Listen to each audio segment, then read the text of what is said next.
안녕하세요. 말씀과 함께 새롭게 오는 소망의 아침입니다. 믿음은 넘어지지 않는 것이 아니라 다시 하나님을 붙들고 일어서는 것입니다.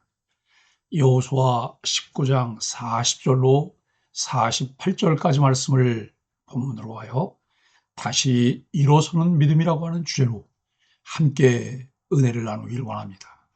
지난 본문에서 우리는 납달리 지파의 기업 분배를 통해 경계를 넘어서는 은혜라는 말씀을 함께 나누었습니다. 납달리의 시작은 경쟁과 갈등 속에 있었지만 하나님은 그 지파를 버리지 않으시고 훗날 복음의 빛이 비추는 자리로 사용하셨습니다. 우리는 그 말씀을 통해 하나님께서 우리의 한계와 연약함 속에서도 새로운 길을 여시며 눈앞의 현실보다 더 크고 넓은 은혜의 계획을 가지고 일하신다는 사실을 확인했습니다. 이제 오늘 본문에서는 마지막으로 단지파의 기업 분배가 등장합니다. 그런데 단지파의 이야기는 앞선 지파들과는 조금 다른 분위기를 가지고 있습니다. 다른 지파들은 받은 기업 안에서 살아가는 모습이 중심이었다면 단지파는 그 땅을 제대로 감당하지 못하는 모습이 드러납니다. 그래서 오늘 본문은 매우 현실적인 질문을 우리에게 던집니다. 나는 어려움 앞에서 쉽게 포기하고 있는가? 아니면 넘어져도 다시 일어나는 믿음으로 살아가고 있는가? 본문은 이렇게 시작합니다. 일곱째로 단지파 자손을 위하여 라고 말합니다. 단지파는 마지막으로 기업을 받습니다.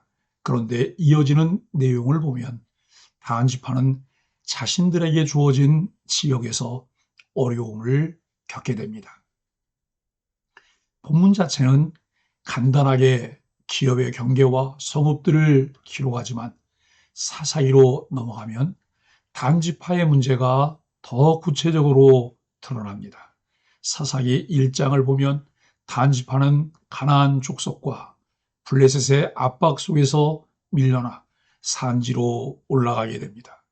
아모리 족속이 단 자손을 산지로 쫓아 들어가게 하고 라고 사사기 1장 34절은 말씀합니다.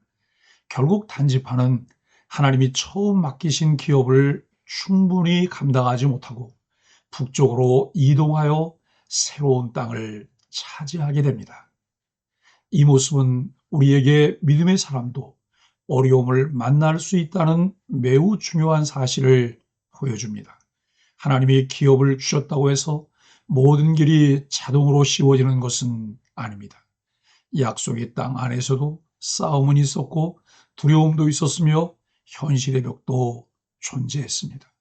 우리는 종종 하나님이 함께 하시면 모든 일이 쉽게 풀릴 것이라고 생각할 때가 있습니다. 하지만 성경은 오히려 반대로 이야기합니다. 하나님은 약속의 땅 안에서도 믿음으로 싸우게 하셨습니다. 단지파의 문제는 단순히 환경이 어려웠다는 데만 있지 않았습니다.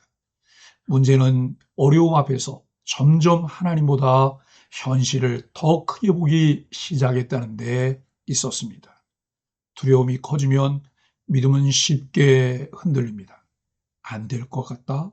너무 어렵다. 여기서는 못 살겠다. 그러다 보면 하나님이 주신 자리보다 눈앞의 현실만 바라보게 됩니다. 하지만 오늘 본문을 통해 우리가 놓치지 말아야 할 중요한 사실이 있습니다. 단지파는 실패와 흔들림이 있었지만 하나님은 여전히 그들을 언약 백성 안에 두셨다는 것입니다. 이것이 은혜입니다. 성경은 인간의 실패를 숨기지 않습니다. 오히려 연약함과 넘어짐까지도 그대로 보여줍니다. 왜냐하면 결국 하나님의 역사는 완벽한 사람의 힘이 아니라 하나님의 은혜로 이루어진다는 것을 말하기 때문입니다. 생각해보면 우리 삶도 그렇습니다. 우리는 믿음으로 살아가려고 하지만 때로는 현실 앞에 흔들립니다. 예상하지 못한 문제, 반복되는 실패, 무너지는 마음, 지쳐버린 영혼. 그럴 때 우리는 쉽게 낙심합니다. 나는 왜 이 모양일까? 왜 자꾸 넘어질까? 나는 믿음이 없는 건 아닐까?